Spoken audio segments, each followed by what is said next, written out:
Ooh, boy, isn't it great to be alive on a 9:30 evening on a Wednesday evening with your boys reporting eligible here live once again, man. Thank y'all for tuning in. This is Free Agent Frenzy. This is the episode EP number 3. Myself, Berto, your host of the 95 North Falcons talk show. That's Bro Talk, host of his very own show at Dirty Bird Central, who just eclipsed, what is it, the 1,100 or 1,200 mark? Uh, Subscribers? 1100. I'm still 1100. 1,100? Hey, man, but that 1,200 is soon and fast approaching. What's going on to everybody? Shout out to the chat. We got our brother Dwayne Ruffin in the building from sunny SoCal. Mama Torres is in the house. Bendición, mommy. And Meckway Sports, what is going on? Yo, Sarian in the crew, what is going on? Bro Talk, man, Free Agent Frenzy is the title. That is the name of the game. And, brother, teams are spending money. A little spending money, man. A little too much, just because you have cap space, yeah, a la Falcons in 2024 offseason. Oh, God. Doesn't necessarily mean you need to spend it all. Some teams, some good deals. Some teams maybe overspending to fill their needs. But all in all, I mean, we kind of expected it, right? With the inflation of the cap. It's, it's getting harder to sign people if you don't have cap space. Right.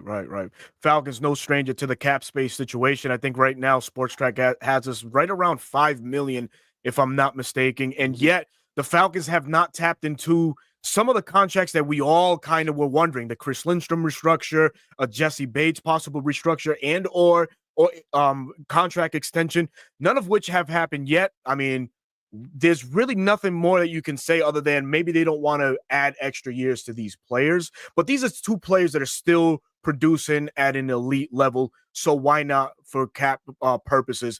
There's still a plethora of quality free agents left on the market. And our very own Atlanta Falcons have been active, between yesterday and today. Yeah, we've retained some people, which we'll get into shortly. But this is more so right now where we'll talk about what the entire NFL has done. Winners and losers. Folks in the chat, please, chime in. Let us know what you think. We'll bring up some of the teams that we feel like hit it out of the park. Mine's maybe different than Bro Talks and vice versa. But hey, listen, man, it's been crazy. It's been crazy. We've seen, I feel like the NFC have strengthened its value. Certain teams have come out swinging, making it maybe a little bit tougher for these Falcons to compete in the NFC conference. But, that's I don't know. Your face says it all, but we'll definitely jump right into it. Bro, talk to us, man. What do you feel as far as how the free agents and where they landed? How do they, play up to the teams? Give us your winner so far, in other words. Damsky, what's going on, brother? Well, as far as winners in the league, I have a few. The first one being the Chicago Bears. They took a couple of former Falcons, right? They have invested. I know that one stung. And not even a full 12 hours. And Grady Jarrett was a Chicago Bear. Shout out to him. Crazy. He said, hey, Grady Jarrett said, even though he's not in Atlanta, Atlanta is his home. So he knows where he comes from. So big ass shout out to him. But the Chicago Bears are one. I was just looking at another one. Oh, who was it? Oh, the Indianapolis Colts. I really like what they've done. And another team investing in the trenches, the Minnesota Vikings. Yes. Everyone's been talking about it, right? The Falcons should be following similar suit, right? Taking advantage of a rookie contract. They are doing that. J.J. McCarthy is QB1 there. They've invested on the interior of that offensive line. Will Fries, Ryan Kelly. I know a lot of people think Garrett Bradbury is going to be cut, but I have seen some Viking insiders and content creators say he may just shift to left guard. He's been very good. And then you have Christian Darrisaw coming back and what's his name? Brian O'Neill on the right. That offensive line looks good. It does. It looks good. And then they signed some pretty big name vets on the defensive line, Jonathan Allen, Javon Hargrave. They did lose Cam Bynum, but I did see that Harrison Smith has said he's coming back. Byron Murphy re-signed. And they are going to be an NFC. I mean, the NFC North is going to be a sword fest. Yeah, but stacked. One team I didn't mention is our very own NFC South neighbors, The Carolina Panthers. Brother, oh my God. They invested heavily on the offense, right? We saw them. I thought they overspent on the offensive line last year. It paid off. One of the best pass protecting offensive lines in the league. Chuba Hubbard to the moon, right? He got paid, and now they're investing in the defensive line. I think once again they are overspending, but if it works out, hey, you overspent for something good, right?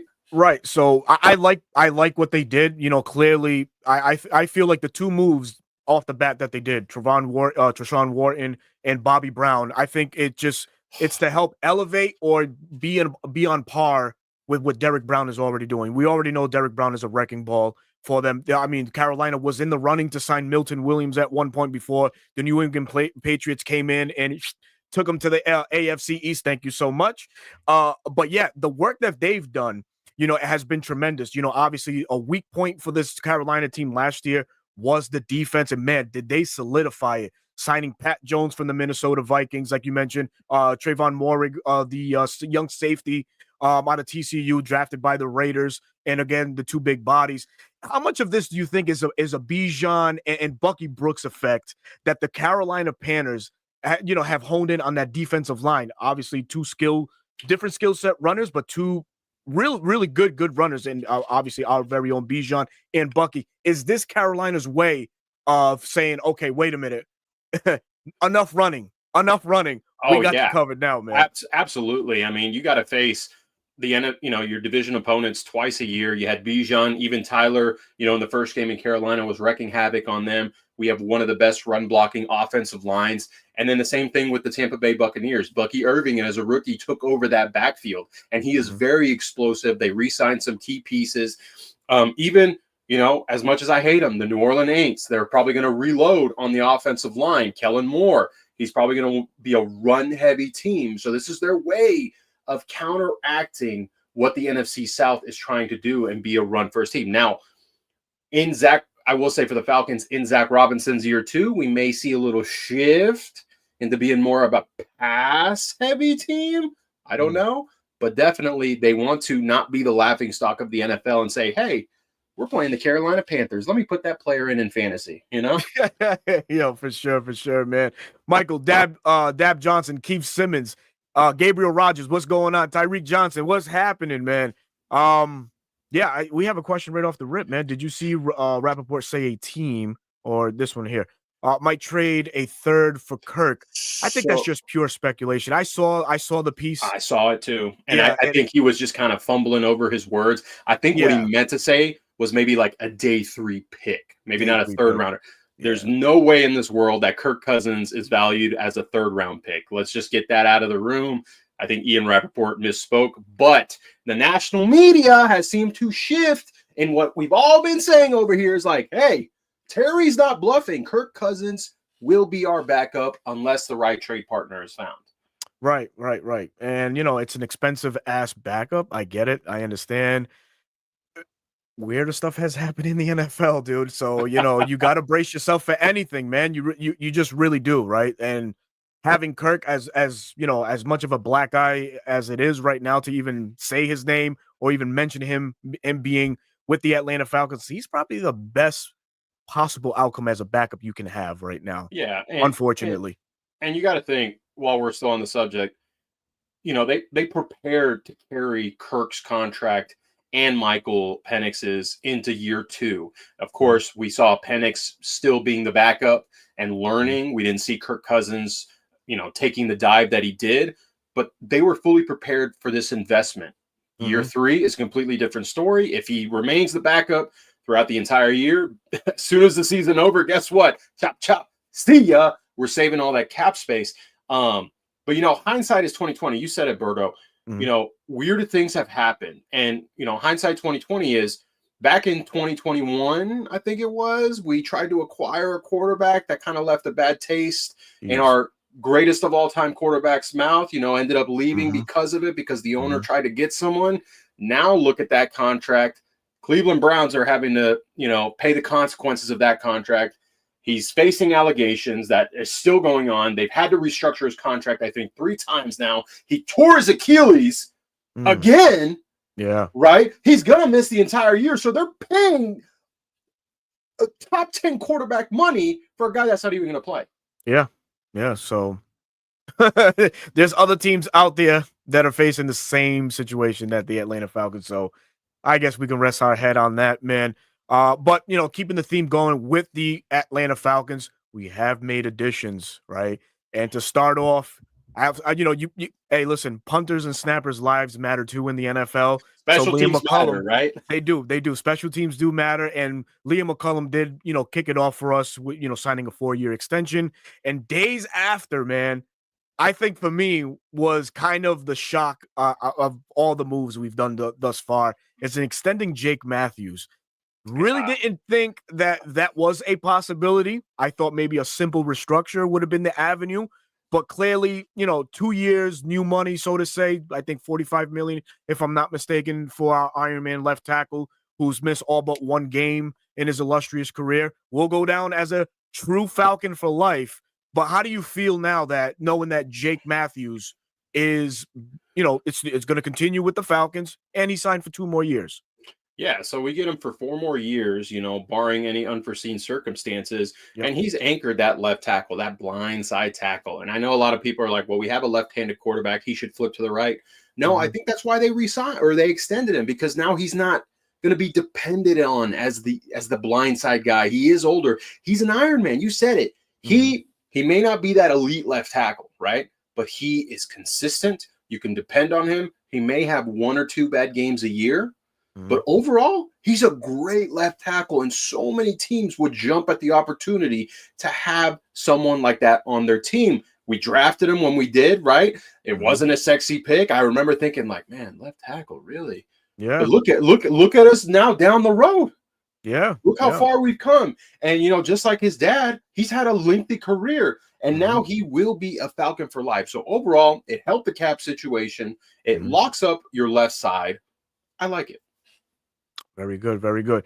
And a not too popular one, we already kind of discussed it, the Grady Jarrett release, and then for him to, go to the Bears. We wish him the best of luck, man. Me personally, I love Grady. I got to meet the guy in September a couple years back in Giant Stadium. He's down to earth, one of the nicest guys you can ever meet, man. So shout out to you, Grady. Hope for many more years, man, for you to just play at an elite level, man. Pretty much. I got nothing bad to say. I just hate that he's a Bear. That's about it, man. But moving on from Grady, Divine Diablo. What a name.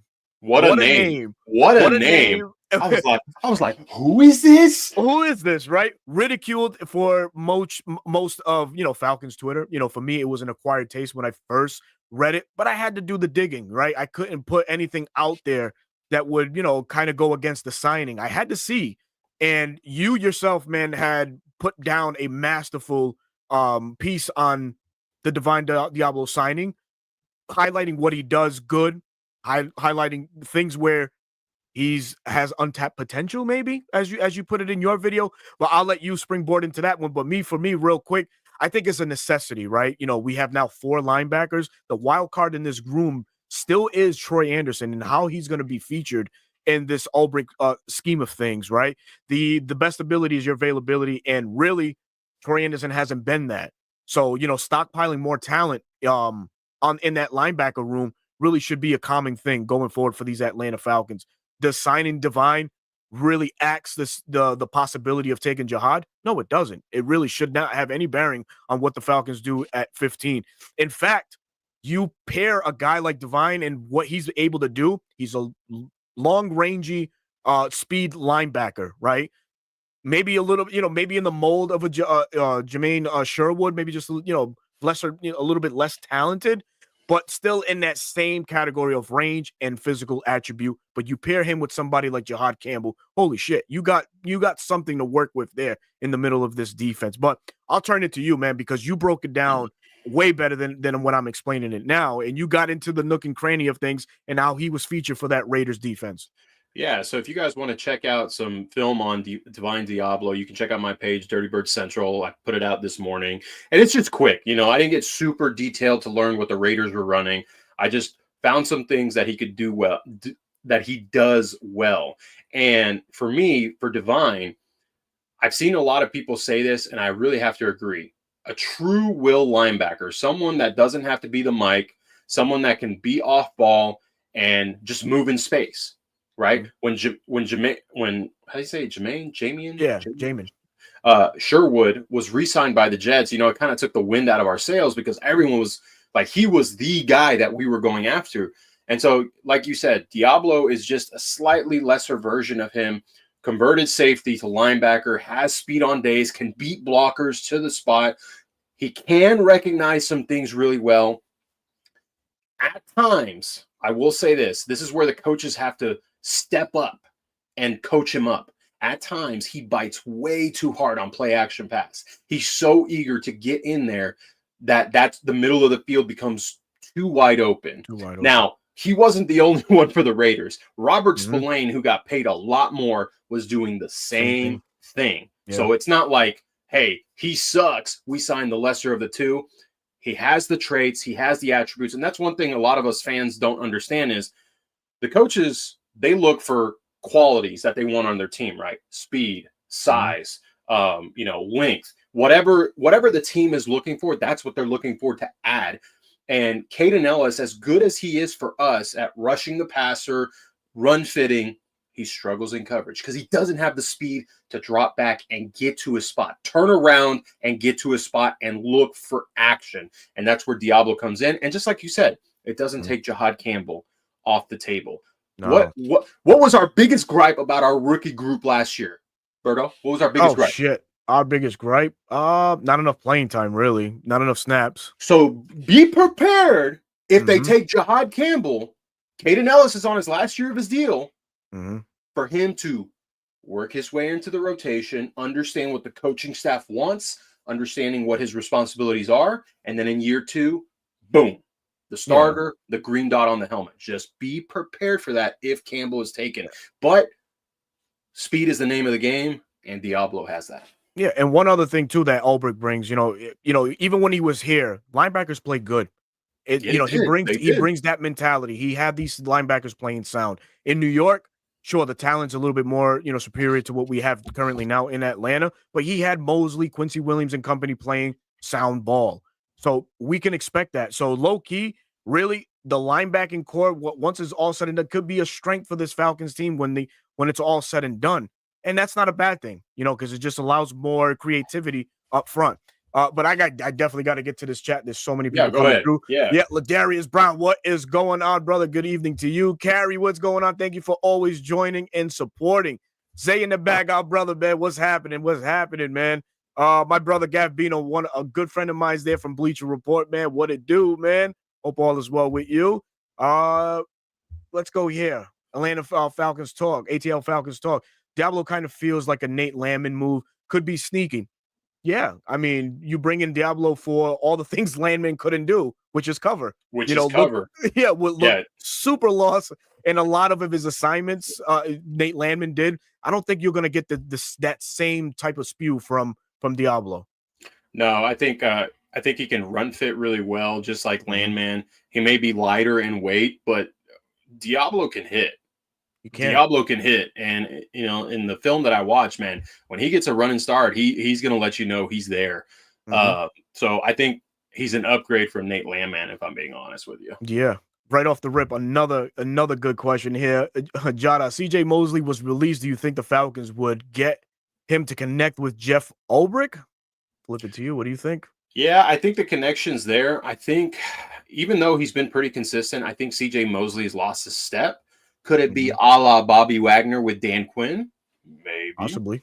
Possibly. You pair him with the speedy guy like Diablo, who can, CJ Mosley was one of the best linebackers when he was in Baltimore. He went to New York. Early years in New York was one of the best. He's smart. He knows football. So that could be someone that you bring in your linebacker room. Now, they do have fleckers in the room. Then it becomes very crowded. So if they do sign CJ Mosley, who's the odd man out? It most likely would be Troy Anderson.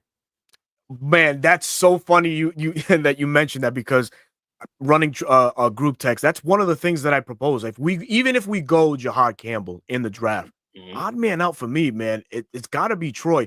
And sure, there's a fantasy pairing where Troy's athleticism, if he stays healthy a full 17 games, pair that with Jahad Campbell, brother, we're gonna have some, a dynamic pass coverage, on the middle of our defense because of those guys and their ranginess.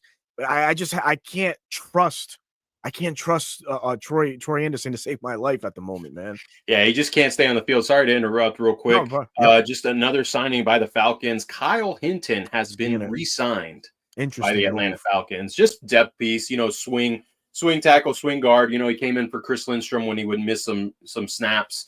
Mhm. He can plug him. He's a plug and play guard. I don't hate it. He was on my offseason move list to re-sign as just a depth piece, so I don't mind it. Yeah. Yeah, man. Speaking of swings, speaking of those the position of the guard, the center spot. We have to hit back on that. We lost Dahlman, right? And Ryan Uziel got hit with the lowest tendered possible, allowing the Falcons to match any offer that's thrown his way. Mm-hmm. Is it safe to say he's going to be penciled in as day one, or are we looking at names like you mentioned, Garrett Bradbury of the Minnesota Vikings? We don't know what they're doing with him, but there is a connection here in Atlanta in the form of Dwayne Ledford, as both of them played and coached under NC State the time that Dwayne Ledford was there, so he knows Garrett Bradbury pretty well. There was another intriguing name that was on the market that is off the market in Josh Mayers. I had my eyes on him as a possible, fill-in guy type Mm-hmm. stuff, 6'5", 300 bills, man, 1,006 snaps, only 3 sacks allowed last year. And I think that playing alongside Lindstrom and Bergeron would have elevated Mayers, kind of the same thing it would have done or would do for Garrett Bradbury and what it's done for Drew Dahlman. Because me and you, we've spoken about that. Drew Dahlman's play, sure, it was good, but it speaks to how good Bergeron and Lindstrom is on his left and right side. Yeah. So, Credit to Drew Dahlman. He was a 5th round pick. Funny enough, him and Grady were both 5th round picks that both go to the Chicago Bears. Dahlman was smart, right? Yeah. Dahlman understood when he needed to take a certain angle to get to a linebacker to the second level, and when he knew there was going to be a tough test to reach a 3 technique. Grady Jarrett talked about it in his presser today, giving him kudos on how quick his first step is and how quick he can get his hat across the 3 technique, the 1 or 2 technique. But that part of his success came from having an all-pro right guard, an all-pro from his run blocking, right? Good pass blocking, but all-pro level run blocking. And then Bergeron, who's coming into his own at left guard. So he's going to, Dahlman, I think, will be okay. Not to get off subject, but in Chicago, because he's got an all-pro in Tooney, and now he's got Jonah Jackson on his other side, who plays better at guard. But I think we can find someone. We talked about this, Uziel being tendered. I mean, you would hope it would have been for a 2nd-round tender. The right first of refusal is only $3 million that we would have to match. A 2nd-round tender would have been $5 million. If Uziel would have left, we would have gotten we would have gotten draft compensation. Now we won't if he leaves.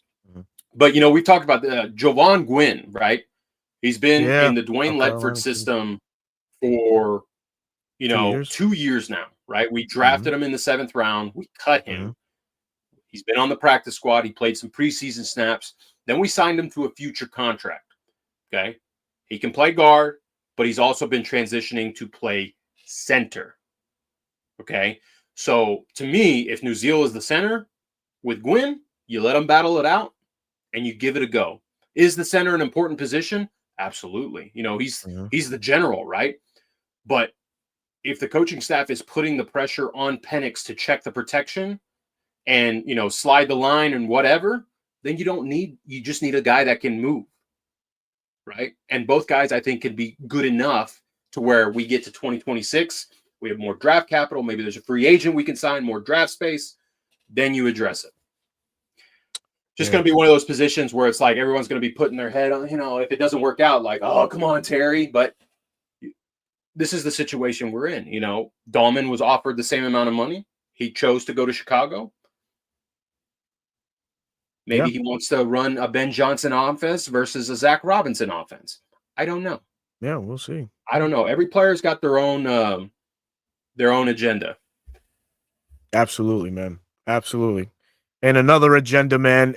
This next signing, by the Atlanta Falcons. Some would say it's a year or two too late, but it's justified now. This man's bringing 8.5 sacks, which would have led this Falcon team in sacks last year, as our leading sack getter was Arnold Ebiketie.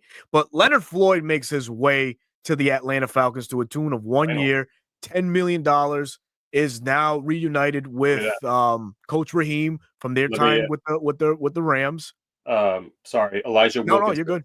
Elijah Elijah Wilkinson Wilkinson's back. re-signed. Yes, he is Wow, back. We are adding our depth pieces at the offensive line. So that's a swing tackle right there. sure is. Yep, Okay. swing Anyway, tackle. sorry. No, you're good. All but says goodbye to Storm Norton, who's been our swing tackle past couple years. But yes, back to the Leonard Floyd situation. Comes to Atlanta finally.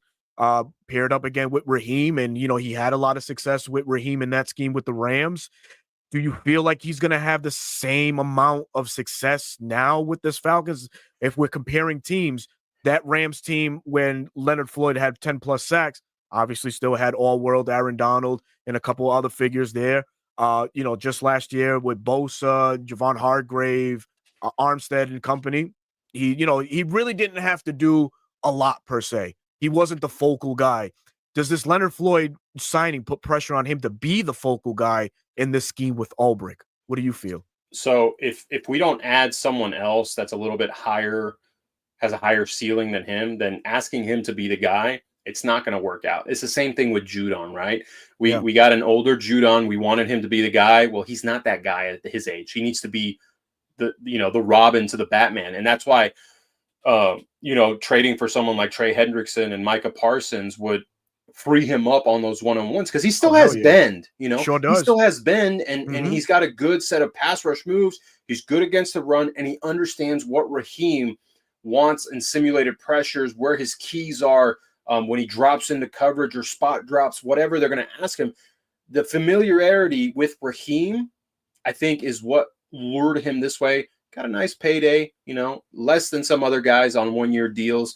But I think being the 1B or 2A guy, because let's be real, if Ebiketie's on the other side, Ebiketie's a nice cleanup guy. He wins on occasion with bend, but he's not that alpha dog. And Right, that's why, he's not. everyone's been craving that pass rusher. And now we have an opportunity to trade for one. We get one of those guys. I think Floyd will have like another 8.5 to 10 sack season because that other guy on the other side is demanding so much attention. Yeah.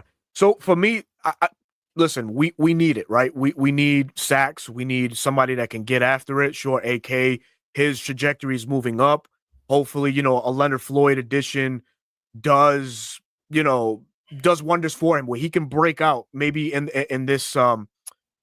Because I feel like Ulbrich will use Ebiketie in that Will McDonald role, like he did with the Jets. I feel because of the speed, the length. I think that Ebiketie is twitchy enough and athletic enough that he can pull that off, right? But I say all that to say this. What good is it signing Leonard Floyd if we don't have the meat in the middle of this defense? Guys that can occupy space, for one, or just an alpha like you just mentioned that is going to require a double team right off the rip. The draft definitely offers some of these guys. So are these signings really clearing the way, being called Spider-Man, be clearing the way for the Falcons to take a guy like Walter Nolan at 15, maybe Kenneth Grant in a trade down scenario? I just look at it like that because you can sign whomever you want as edge rushers, but what does it mean to this Falcons team when the middle of this defense that has been an Achilles heel in the past, it's not strengthened the way that it needs to be? And oh, by the way, Grady Jarrett exited. Yeah, so the key is always, you like to see the sack numbers down. The Falcons historically have been one of the worst, and it sucks being there. But, I go back to Grady and what he said. He may only have 36.5 sacks in his 10-year career, but he's the franchise leader in quarterback pressures. It's all about, and Ulbrich said that in his presser, it's all about getting to the quarterback, getting them off their spot, and messing up the timing of the play. That in itself wins you the down, right? As long as you win more of those, you and ultimately can win the game. My thing is in the middle, it feels like we have so many 3 to 5 techniques, right? We Yes. have so many 3 to 5 techniques. We don't have a true like 0 to 1 guy or 0 to 3 guy. Hmm. Rook can do that for you a little bit, but that's Hmm. why Walter Nolan, I don't think keys in because he's a true 3 technique in my opinion. And seeing his tape from A&M and Ole Miss, that's where he thrives. When he's in that A gap and the 0 to 1, he struggles a little bit because they get double teamed so much, right? And that's why Hmm. Grady won so much, is because he was able to win with speed. Nolan doesn't have Grady speed. He doesn't. But Kenneth Grant intrigues me. Hmm. Man, I'm blanking on some of these other prospects. Oh, CJ West from Indiana. Okay. Yep. Yep. He's powerful and can eat some blocks. Now, the question, what's your take on Rook? Mm. He had all last season to learn from Grady. He's the Clemson dog. Maybe he can play the 0 to 1. He's 6'4", 300 pounds. He's got size, right? He played a little bit of that in Clemson. While he was injured, he was learning and whatever with his rehab, strengthening this in the scheme, right? So I think Rook, Dorless, Harrison, who am I missing? Taquan came back. Taquan could. Maybe Taquan's playing the 0 to 1, right? Mm. Lakel London on a future contract. Like, we have good pieces. But man, I to answer your question on Walter Nolan, I have a hard time passing up someone like Jihad, Yep. Will Johnson, or Malachi Starks if they're there at 15. And speaking of Malachi Starks, man, the Falcons brass was there, in person, and a lot of the coaches and scouts that were there, man, they were just in awe when they watched Malachi Stark, this guy in his phenomenal plates, A man. special delivery from my wife. Special delivery. But I'm gonna give my quick take on Rook, and something.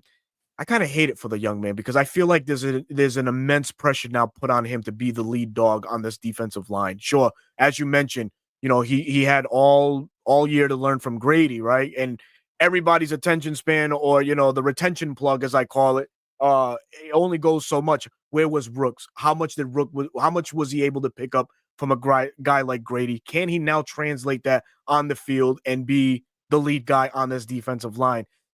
I just don't know. This is a guy that was a healthy scratch for the first 5 6 games of the week of games last year. So like, I need more. I need more pop in the middle of this defense to help Rook and company. Really do. Derek Harmon, I forgot about him. Derek Harmon. He's a Yeah, beefy guy, and he can do it too. He can sure, do it too. sure, And the good thing with Derek Harmon is at Oregon, he could play the 0 to 5. That sure was can. his versatility. He's quick for a big boy. Love Oregon, man. 330 pounds, 330, 6 foot what? 6. 6'5", 6'6", something like that. That Gives is a a dancing bear. massive human being. Like, Yeah. that would be like a dog. I think could potentially work his way. I compared him to Haloti Nada, and we saw Haloti Nada's Oh, career. we sure did. We sure did, man. That was a good Absolutely, career. man. So here's an interesting one too. The Tony Wright, what's going on, brother? Glad to see you. Yes, it's been a minute, man. Glad to be back in the space, and I'm glad you're still tagging along and supporting. We definitely appreciate that. But Braylon Trice, right? It's a wild card in this whole edge rushing group and situation. I for one, as many may have said it already, I I'm not expecting big things out of Braylon. I'm not. 1 year removed from an ACL injury. We've seen what effect that did to Grady. He plays that important edge position where he's constantly in shift mode. Is he running down the backside, the running back from the backside? Is he on a pass rush on a bootleg from whatever from a would-be quarterback? The thing is, with Braylon, we have to temper our expectations. He is coming back from that injury. I would be happy if this guy gives us 5 or 6 sacks, to be honest with you, man, and live to see another day. I just don't expect him to be the lead dog in that edge room just yet. I think the hype that we saw in Washington will trickle in year 2, year 3 of his pro career, but 2 years removed from that ACL injury. Yeah, a lot of people need to temper expectations. He is young. The rest of his body didn't take a beating from his rookie Mm. year, but an ACL is so crucial in the sport of football, in any type of sport, really. And you got to find your way and get comfortable enough to trust that it's holding up. Even with all the rehab, right? There's always that voice in the back of your mind that's not going to allow you to go 100%. As the year progresses, we could see the potential in Braylon Trice, but it's going to be 2026 where I think we really reap the benefit of drafting Braylon Trice. Yeah. Here's one. Stark is legit would be a great pickup. I agree. He would be a great pickup. I mean, I think it would definitely be better than the Simmons-Bates tandem. I know that split safety look killed Simmons in that defensive alignment by Jimmy Lake. But honestly, Simmons looks like he's on his way out. He apparently wants to go play with Philly. Exactly. They asked him the Vic Fangio question. He would love to be reunited with him. Sure, go have that. But for Starks in a Falcons uniform paired with Bates, name me a time when Ulbrich as a coach in any organization had an elite duo like this. Specifically him learning, learning that Robert Saleh scheme of things. Imagine two guys that can just literally now take the top of a defense away or of an offense away.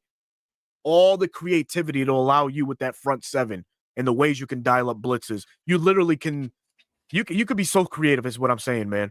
Yeah. So that would be an ultimate get. So yes, he would be a legit pickup, and I think he will be available there at 15 once the Falcons time comes up. I think he would take the Brian Branch path for us, which would be, he comes in, he plays the nickel. Yep. He has the technique. A lot of people say he's only a high safety. No, he's got really good footwork, fluid hips, has great trail technique. He understands how to play, corner. So to be in the nickel, he run fits really well. He could play in the box. I would like to see him at the nickel to start off. And then the following year, you could get someone else to fill that nickel role. So then he could be that high safety, that ball hawk type. So I really like Starks. I know everyone's like, oh, they never draft Georgia guys. It's not going to happen.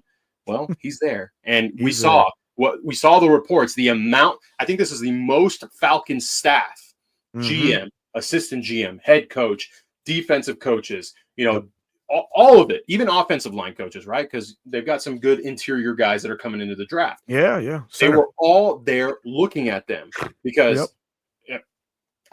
I really do think they could take a dog this year in the first round. This is looking and shaping to be the year that it happens. Jalen Walker, Mykel Williams, Malachi Starks. You have 3 dogs, top 20 picks, and you can shift them whichever way you want, but all worth mentioning in the top 20. What about Florida Gators defensive tackle Cam Jackson? Wait, Florida Gator. Oh yeah, no. That's Cam. Yeah. Yeah. I would have to be. I'd rather have Deion Walker. No, get out of here. Did you see the report? The report that he played with a broken back last year? That's nuts. Kudos to him. But man, take care of your body, young man. Yes. You lost a lot of money because you put the team in front of yourself. Like, okay, that shows the type of person you are, but come on, man. That's a broken back, brother. Yeah. His 2023 tape speaks volumes of the player he's going to be in the pro level once he heals up from a broken freaking back, man. This is cool, man. Right here, Mason Graham. Your quick take on him. Because, dude, sometimes my takes are fucking out of this world. But I'll say this real quick. Yeah, he was a benefactor in a lot of games from Kenneth Grant playing next to him. Sorry, not sorry. I think some people think that. I think he's actually that guy. Okay. He's quick. He's got great hands. He's got an elite first step. Now, he's not 6'5". He's 6'3". He's 6'3". He is that true 3 technique again, right? If he's there and you take him, I love it. Right? I love it because he can elevate your defensive tackle room. You may ask him to play the A gap, B gap, 1 to 3. If he fell to, that's hard to pass up someone that's considered a blue chip prospect. Yeah. Someone that should go in the top 5 if he falls to 15 for whatever reason. At that point, like someone in the back end is salivating and you could take advantage of some capital too. For sure, man. Yeah, so moving on with the Falcons signees. Mike Hughes returns back to the Falcons, 3-year, $18 million. I think that's a solid addition. Well, not really an addition, right? He just re-signs with the team. But he had a good season last year, man. Yeah. As great as AJ was on the other side, Mike Hughes, did work, man. Yeah. He was seldom targeted as well. I think a lot of teams knew where to attack the Falcons, which is the middle of the defense in that nickel spot that we had. Sorry, D. Alford, we love you. But yeah, man, Mike Hughes back on a 3-year deal. I'm good with it. Some would say it eliminates a Will Johnson possibly at 15 if he drops, signing him. So, I mean, you don't think so? No. No? No. Okay. Will Johnson's he's a type of prospect that you take because Yep. sure, you sign Mike Hughes, it's $6 million a year. The way the cornerback market was going, I thought he was going to get more. Honestly, Yeah. when we didn't re-sign him, I was like, oh, we lost him. He's getting probably $10 million a year. Yep. But no, we signed him to $6 million a year. He wanted to stay back. He played really well in a zone-heavy scheme where he thrives, and he actually played the run effectively. He had 1 or 2 bad games, right? I think collected. Yeah, right. Collectively, the secondary had 1 or 2 really bad games, and he was a part of that. But overall, he had a really good season. And when he shifted from the inside to the outside, that's where he really took off. So when I saw the numbers and that he was back, I was really excited. Initially, I was like, man, he's good. I'm okay going there. But then I started thinking of how many empty roster spots we got. I'm like, you know what? Makes sense. Bring him back. Bring him back. Unlimited draft capital that we have this year. We can't, we can't address our damn needs. And what a year to have lesser picks than usual because it's a loaded defensive class. Cornerback, safety, defensive line. It's looking good. 2 right off the rip. Kadero Hodge comes back on a 2-year deal, and Mike Ford comes back. Mike Ford was a member of the Falcons in 2022. He's now back. We are going to have probably, like I mentioned in the text, the number 1 special teams in the league, man. With those 2 of the best gunners. 2 of the best gunners. Yep, bar none, man. But also serves, as depth pieces as well. We saw Kadero Hodge and the magic that he was able to do for us last year. When Drake went down, and even Mike Ford, he could play on the outside. Scary to think. Yeah, I really don't hope we have to depend on him at all. But if he has to, he can play. He can play corner and just have a safety over the top. Yeah, we're just asking Clark Phillips low key to just elevate your game, brother. You're gonna be sorely needed in this year's scheme. So I think that rounds out really the signees. Well, Taquan Graham, you already mentioned he's back on a 1-year deal, which, hey, listen, I'm okay with that as a rotational piece. What a lot of folks probably missed out on is Taquan Graham was actually playing pretty good, man, before he went down with that pec injury, man. He really was. He was. He's a really good run defender. He's aggressive. He's powerful. He's got the size that Raheem wants. Natron Brooks, I'm okay giving a shot. Me too. Competing for that nickel spot. He's a thumper, which we didn't have in the run game and the slot. And he covers probably the same as D Alford, right? Yeah. Maybe he's got more size than D, so maybe some of the things that D struggled with because he wasn't as tall or as long. That can be eliminated by Natron Brooks. Also, we re-signed Josh Woods, linebacker Josh Woods. Okay, Josh Woods. Depth pieces, special teams guys. So pretty solid. But for me, the Natron Brooks situation, I mean, for me, heartbroken, if you want to call it that, in the preseason because he was the star of the preseason. I was shocked that he didn't make the final 53. He obviously did come back, on the practice squad. But hopefully in this new scheme with Ulbrich, he gets a chance to shine and really show his worth. So yeah, I'm all for it, man. I'm all for him getting a shot in that slot, man. This is the time where we're gonna talk about some of the free agent signings of other teams again. We dabbled a little bit. Berto, tell me who you didn't say who you thought were winners. Oh, who I did. Your winners. My winners, man. So Carolina for me was a winner, bar none. Who was another winner? But this one has an asterisk right next to it. The Denver Broncos, to me, low-key were a winner in this free agency period. One guy that I know you linked to the Atlanta Falcons a couple times, Fuaga, the safety there. and everybody's fan favorite, Dre Greenlaw, both signed Dude. by the Denver Broncos. Broncos already adding to a pretty solid defense, man. And they got Evan Ingram today. And they got Evan Ingram, so that kind of eliminates tight end for the Broncos in the first round. They could go offense, they could go defense again at another spot. But I'll say this, and I said asterisk with these two guys because is this a high risk, low reward? And I say it like that, ass backwards, because these are guys with some injury history and they signed for a pretty penny. So is this something that Denver is like, all right, you know what? We don't give a damn. We're expecting to see the Drake Greenlaw for 2023 that was a top 5 linebacker and graded out great in PFF and coverage. And Fuaga, was almost a Pro Bowler, playing those years with the 49ers, a thumper, a coverage guy. So to me, it's high risk, low reward because of that only. Yeah, you see what can be, and they probably trust their training staff to keep them healthy, keep their bodies right. And Dre Greenlaw came back for a couple games. He had a separate injury from the Achilles that kind of the 49ers were like, all right, let's just shut you down. Your body isn't ready to come back because you didn't go through camp and everything. It just sucks that he tore his Achilles in the Super Bowl, so he missed a lot of time. But a linebacker upgrading from Cody Barton to Dre Greenlaw, that's huge. Sure he is. brings a tenacity and attitude in the middle of the field, run or pass. And then Talanoa Hufanga, I had to say his name because I couldn't remember his last one. Yeah, I would have butchered that first one. Safety was a need for them as well.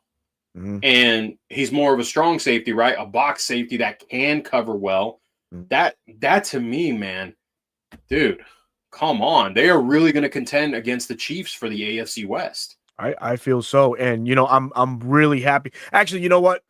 As I was mentioning my other winner, I'm going to mention it now, the Minnesota Vikings, but more so not just because of all the defensive pieces that they've added. So we're going to see that defense be great again with all these guys, with all the havoc they're going to create in the middle. But guys like Brian Flores, the defensive coordinator, guys like Vance Joseph, who, hopefully in 2026, 2027, if there is a coaching candidacy open, these guys are the front runners for them because I'm expecting them to do fantastic work with the talent that they've acquired for their respective teams. Now we can go onto the losers right quick. Yeah. And what do you got? Well, my first loser is the Seattle Seahawks. You cut all those guys. Yeah. You trade away DK. You trade Geno. You cut Tyler Lockett. You gut your offense and your defense. You overpay on DeMarcus Lawrence. You overpay in Sam Darnold, who doesn't have an offensive line. I know everyone likes to bring up the stats. Oh, the Vikings didn't have a good pass protection. Geno was different, bro. Geno had pocket awareness that I don't think Sam does. We saw it in the playoffs, right? He's got to go up against that Rams defensive front twice a year now. Twice a year, man. Twice a year. You kidding me? Oh, yeah. To me, the Seahawks created all this cap space, and then they spent it on 2 players that were overpaid. My other loser, year in and year out, is the Dallas Cowboys. They restructure Dak Prescott and CeeDee Lamb's contract, and then they're just signing and trading for first-round busts. Like, literally. They got, what's his name, from Khair Elam. They traded for Kenneth Murray. Last year they traded for Jonathan Mingo. Who else did they sign? They let go of Rico Dowdle, right? Yeah, he went with the Panthers. With the Panthers, yep. And it's Solomon Thomas, who I think, okay, I like the Solomon Thomas signing. But he is considered a first-round bust because he didn't live up to expectations.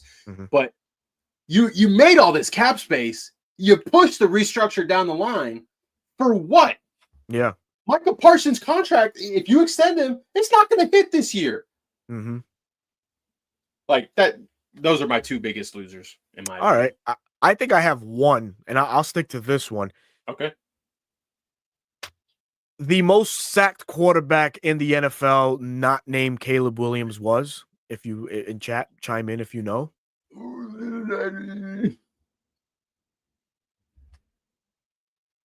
Was it Will Levis? No. Kyler Murray? No. Surprisingly. Yeah, surprisingly. Damn. Not Sam.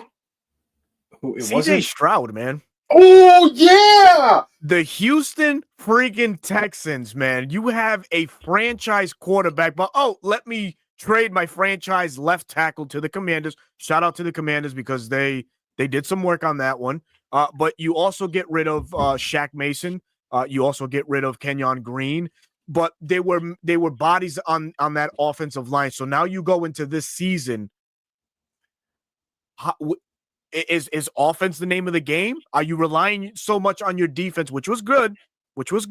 They added to it. Remember, they traded for CJ Gardner-Johnson. Yeah, they added some pieces. Yeah, I know, right? Yeah, Super Bowl winning trash talker CJ. He fits the trash talking of the Texans. Yeah. But so, I don't think the NFL wants to see, nor does the Houston Texans have him drop back so many times and then literally have to run for his life. And that's exactly what they're going to Trevor Lawrence him.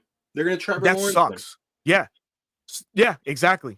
So for me, the Texans was the biggest loser in this free agency. I mean, unless they're planning on using some of their high-end capital, because they gained a lot from Laramie Tunsil. He did lead the league in penalties, but he was still at an all-pro level. Yeah. I mean, honestly, the kid from LSU, is it Will Compton? Will Campbell. Will Campbell. I say Compton. I don't know why, but I'm thinking about the linebacker. Yeah. Campbell, Mambu. But after that, Kelvin Banks Jr. Josh Connerly is a guy I'm looking at for them. He's climbing up, and the kid from North Dakota as well. So they Zabel.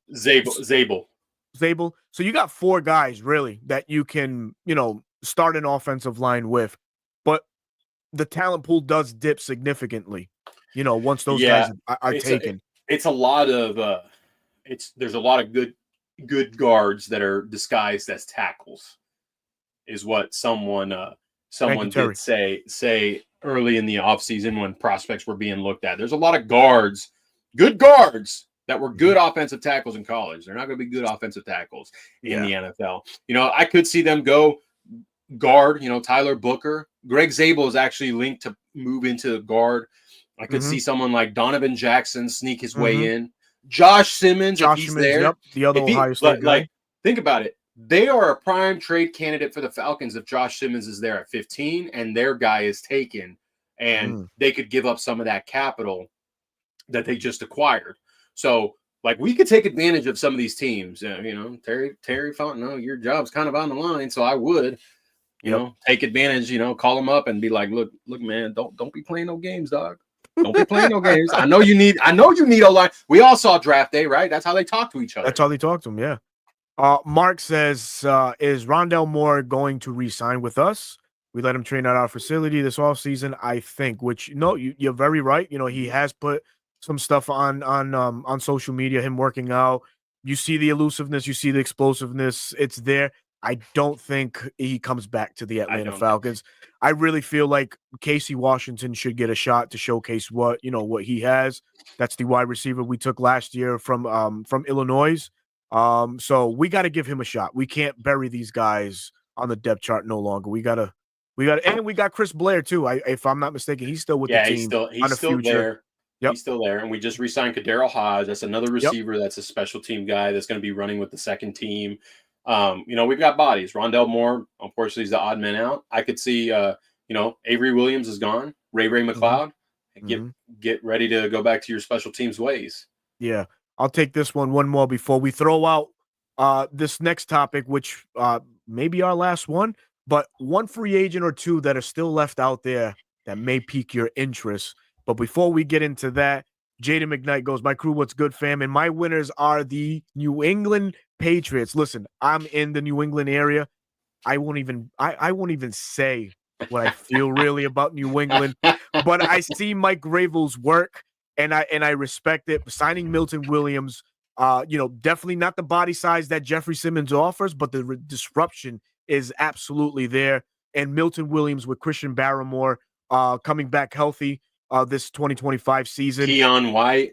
Yep, Keon White. So they that defense, it'll play better. Christian Gonzalez, obviously. Who'd they get? They got Carlton Davis on the other They got side. Carlton Davis on the other side. Sneaky good spot for him. So they're making some noise for the AFC East. They're definitely making it a little bit harder for who else is there? Oh, Josh Allen. Bills, Josh Allen.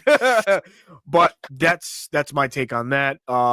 If you have one, go ahead and throw it out with the New England signings. But if not, we'll move on to free agents that are left on the board, which there are still a bunch of quality free agents that are left out there. One guy that maybe sticks out to you, Bro Talk, who you see out there in the landscape that you say, oh, the Falcons should definitely go after this guy. So one that really sticks out that I'm surprised he hasn't signed anywhere is, where'd he go? I just had him. Draymond Jones. Yes. From the Seahawks. What a story. He's a disruptor, dude. You can line him up anywhere. And he's just going to get after. You know, he got after us this past season when we played him. Sure. And Absolutely. He's someone that I truly am shocked that he hasn't found a new home. And I'll throw one more out there. Zadarius Smith. He's still out there? He's still out there. He got cut by the Lions. He's still out there. Huh. Who went to the Titans? Yeah, who went to the Titans? Draymond Jones? Did he really? I did not see that one come through. And if that's the case, good on the Titans. Yeah, good on the Titans, man. Yep. Okay, so Jones did sign. Okay, Jones signed with the Titans. I missed that alert. So, well, there you go. Man. They reinforced. He gets to play with Jeffrey Simmons, and he's old. He ain't that old, brother. Listen, well, how old is he? He's only 28. That's not old. That's not old, man. I had someone tell me that C.J. Mosley at 32 is old. That's not old. I must be over the hill then. I'm way over the hill. Jeez, man. Oh, man. All right. So Asante Samuel Jr. Someone, Jaden in the chat just said it. Yep. Yes. Yeah, definitely. I've been beating the drum for him all offseason. You have. That is very true, man.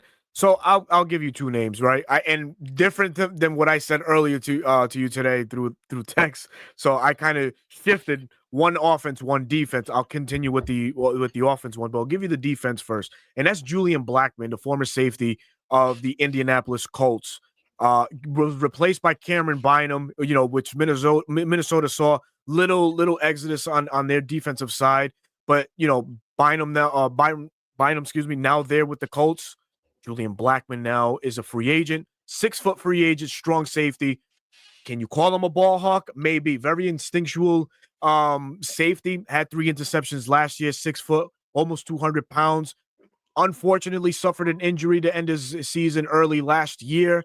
So he's working back from something. But it definitely fits a need at the strong safety spot, alongside Jesse Bates. So Julian Blackmon is a name that's out there that I'm curious to see what Atlanta feels in the coming weeks or in the coming days. Okay. And the other one, and you gave me some great insight as to why, but I'll still bang on the table, right? Because tackles that young don't often show up on the free agent board. And this man was taking, I think he was top 10, Jedrick Willis from the Cleveland Browns. I'm not going to shy away from him, man. But this kid, when he played at Alabama, on his natural side, the right side, was a stonewall. Why not bring him in to the Atlanta Falcons? Low risk, possible high reward. You just don't know, right? We don't know that the offensive line whisperer in Dwayne Ledford and what he could get out of him. We've seen what he's done with Mekhi Becton in the past. So Jedrick Willis, obviously is gonna fit a need next year when right tackle then probably comes a premium for this Falcons team. And I know you're a Caleb McGarry fan. I know that you are, but he's been good. He's been good. I'm just throwing that out there. You gotta, if we spent so much time rebuilding the offensive line. It started in 2019 with Lindstrom and McGarry. You kind of have to start, plucking at pieces that, could potentially fit down the line.